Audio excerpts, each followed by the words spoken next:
Welcome to my channel. In this video, you're going to learn about solving exponential equations. Now, in exponential function, f of x is equal to a raised to x. Alam natin ang a is what we call the base. At ito ay constant. Na kung saan ang a natin dapat ay greater than 0 but not equal to 1. Okay, hindi siya pwedeng maging 1. Pag sinabi natin greater than 0, pwede siya maging fraction. Now, ang x dito, ito yung exponent na kung saan ito yung variable. So, makikita ngayon ang variable sa exponent, sa exponential functions.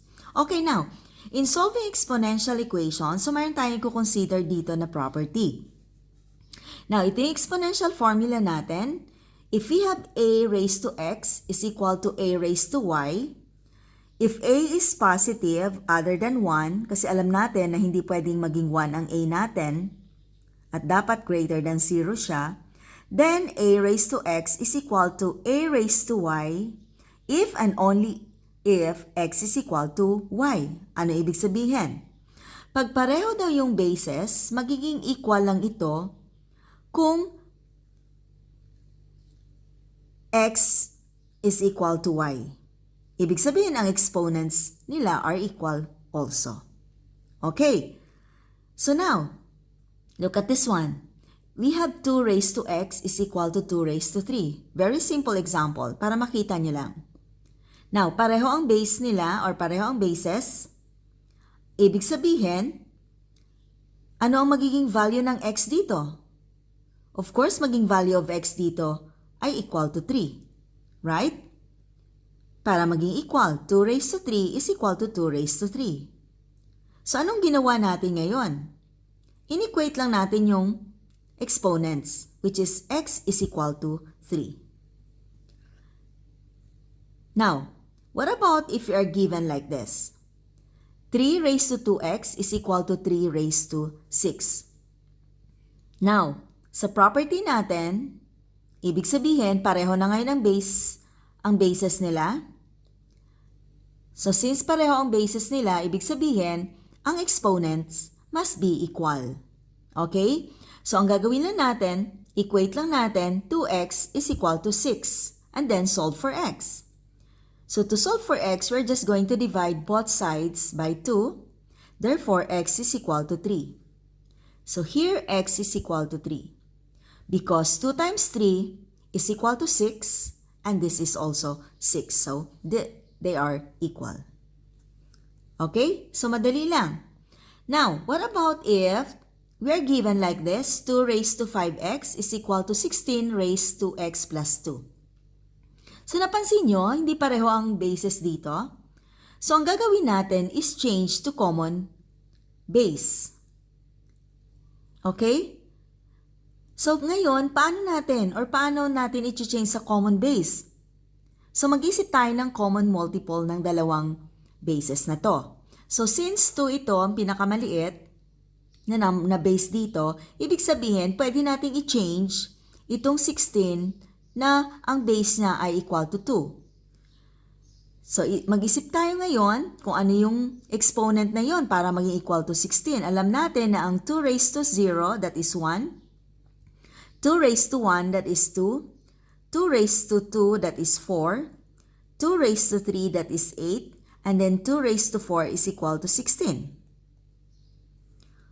Okay? So now, we can rewrite 2, that is 2 raised to 5x. And yung 16 na yan ay pwede natin siyang i-rewrite into exponential form, which is 2 raised to the 4th power.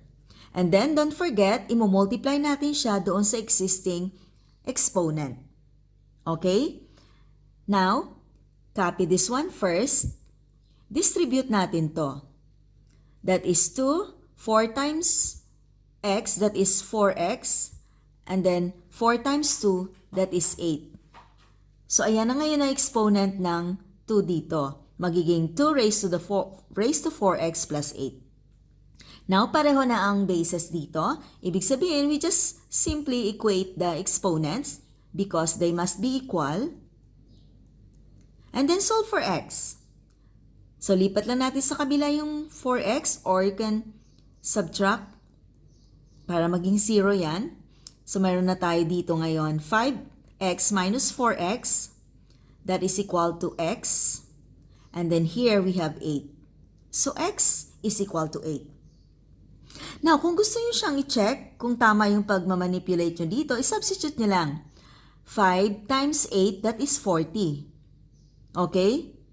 Now, dito naman, ang x dito ay 8. So, 8 plus 2, that is 10, times 4, that is 40.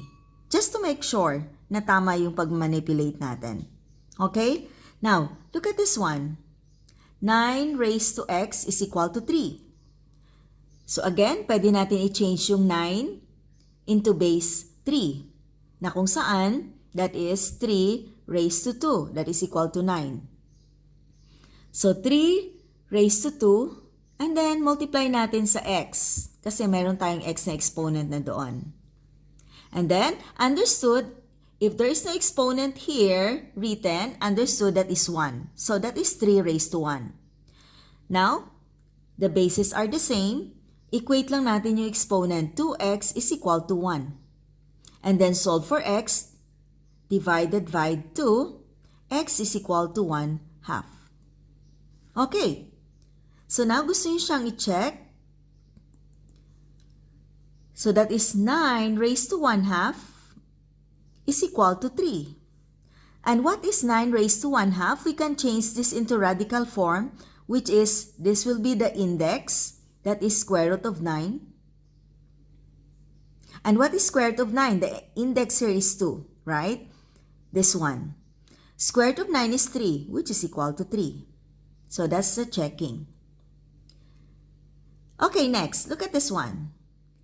We have 36 raised to 3x minus 2 is equal to 216 raised to x plus 3. So now, think of the base na pwede nating gamitin or common multiple ng 36 and 216. Pwede ba siya sa 2? Multiple siya ng 2, pero yung pinakamataas na multiple nila, pwede rin, kasi divisible sila pareho by 2. 3. Okay? Sa 3 ba? Tingnan natin. Sa 5. Okay, dito, 6 ang pwede nating magamit dito. Okay? Na pinakamataas na common multiple nila. Okay? Bakit? Kasi this would be 36 is equal to 6 raised to 2. That is 36. And then 216, that is 6 raised to 3. And that is 216. Ibig sabihin yan, 6 times 6. Dito naman, 6 times 6 times 6. 3 times. Okay? So now, alam na natin na pwede natin i-change na kung saan pareho ang basis nila, which is 6. So ito ngayon maging 6 raised to 2. And then multiply natin yung exponent doon is equal to 6 raised to 3 at multiply din natin yung exponent. Then, distribute muna natin ito. That is 6x, 2 times 3x, and then minus 4, 2 times negative 4. And then, dito naman sa kabila, that is 3 times x, 3x, plus 3 times 3, that is 9. So now, apply the property of exponential function, which is equate lang natin yung exponents kasi pareho na ang kanilang bases. So maging 6x minus 4 is equal to 3x plus 9. Then solve for x, lipat lang natin yung variable sa kabilang side. So maging negative 3x. Okay?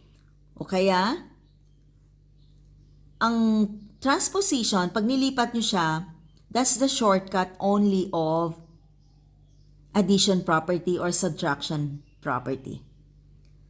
Okay? Now, magiging ano na lang, mawawala na yan. Ito naman ay magiging 3x minus 4 is equal to 9. Now, kailangan natin lipat sa kabila. So, magiging 9 plus 4 kasi pag nilipat siya, nagiging positive. So, 3x is equal to 13. Divided by 3, x now is equal to 13 over 3. That's the value of x. Okay? So, now, here, pag i-check nyo siya, pwede nyo i-check lang dito kung tama lang yung pag-manipulate nyo.